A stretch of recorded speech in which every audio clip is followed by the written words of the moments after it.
Upstaging, my wife in our Christmas cookie baking tradition? My 25M wife, 23F, and I have had a tradition every Christmas where we would bake Christmas cookies and frost them without friends. We'd then give the cookies out to friends and family and helpers.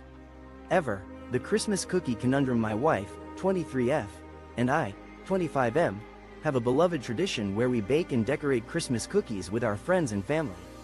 However, my wife has always taken the reins, insisting that her way is the only way to achieve perfection. This left me feeling like a mere spectator, relegated to the sidelines as I helped with the more enjoyable task of frosting. However, this year my wife was unavailable to participate in the tradition, and I offered to take her place. She seemed skeptical, but I was determined to rise to the challenge.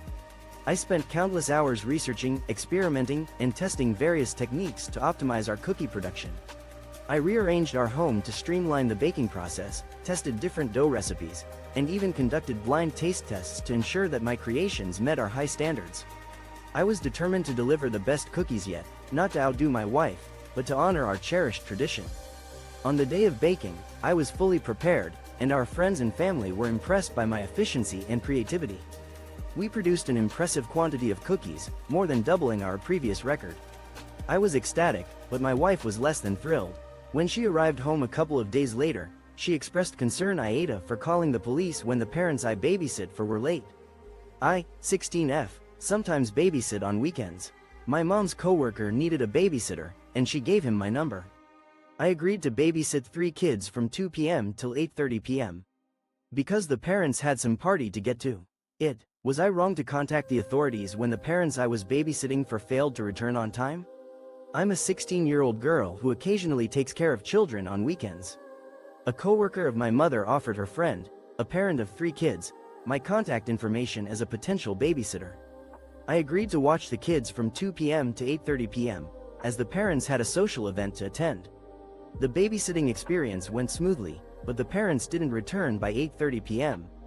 At 9 p.m., I made a phone call to inquire about their whereabouts, but they didn't answer.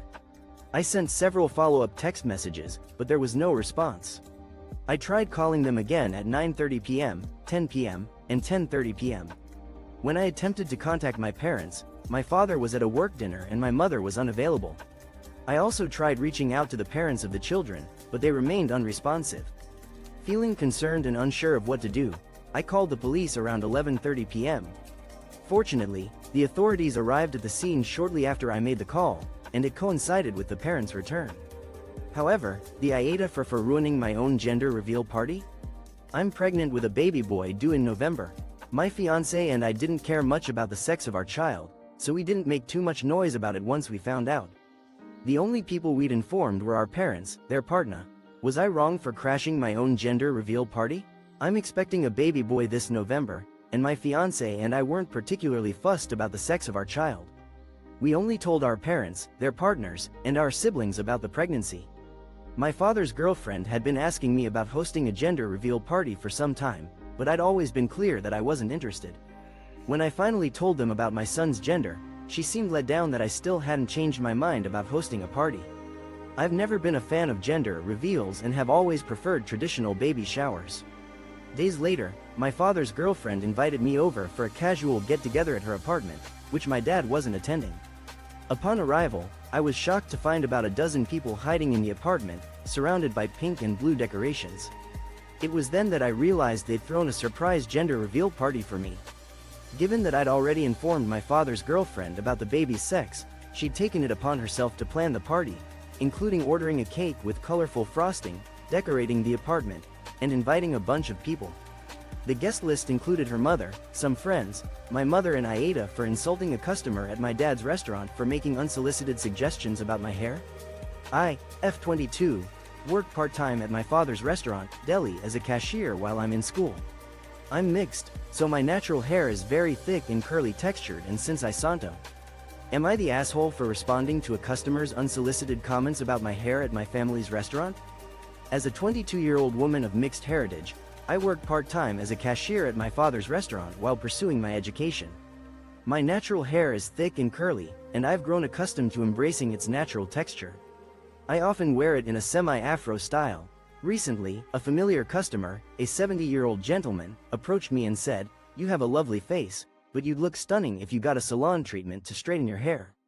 I replied, "I think you'd have a better opinion on my hair if you had more of it to work with." The customer, who is balding, took offense to my comment and flagged down my father to report the incident. He deemed me rude and nasty, and I subsequently received some reprimand from my father. I, however, refused to apologize for my response. It's worth noting that my father has also made comments about my hair in the past. When confronted by the customer, I calmly explained, "I'm not trying to bring up a sensitive topic, but I wanted to point out the double standard TIFU by accidentally letting my crush know I masturbated to her." So today I, 15M, was sitting in math class, and I was talking to my best friend. So we were about NNN and it said that I had failed. He asked how and I told him that I had jerked to my crush's latest IG photo. As my social blunder. A cautionary tale today, while attending math class, I, 15M, was engaged in a conversation with my best friend. We were discussing the latest grades, and I mentioned that I had received a failing mark on one particular assignment. My friend inquired about the circumstances surrounding my poor performance, and I, in a moment of unguarded candor, revealed that I had been distracted by my crush's recent Instagram post, which had inadvertently led to me losing focus. As soon as the words left my lips, I became aware of a faint reaction from someone behind me. Glancing over my shoulder, I was startled to see that my crush was sitting just 2 seats away. I felt an instant flush of embarrassment, realizing that I had potentially compromised a budding connection we shared. The rest of the day was a disaster. As I navigated the hallway, a classmate approached me and made a derogatory comment, further exacerbating my humiliation. Fellow classmates began to whisper and stare, their judgmental gazes piercing my skin. Overwhelmed by the awkward situation, I decided to cut my day short, feigning illness as a pretext to leave early. Now, I'm sitting in the comfort of my own room, reflecting AITA for cutting Mill out of our lives after she sent a wedding invitation to our baby we lost. I lost a baby in the 2nd trimester. It was unbearably heartbreaking. I had to go in and deliver a baby that was gone, and on top of the grief I was battling I had to explain and co. The guilt of cutting ties with in-laws after a painful loss. Losing a child in the 2nd trimester was an unbearable experience.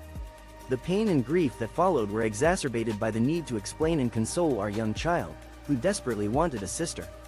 Our father-in-law and mother-in-law, Phil and Mill, made things worse that weekend by downplaying the significance of our loss and pressuring my husband to visit.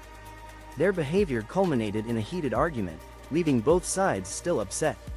To cope with our grief, we displayed a flower bouquet print on our wall, commemorating our living children and our deceased baby. The forget-me-not flowers were a poignant reminder of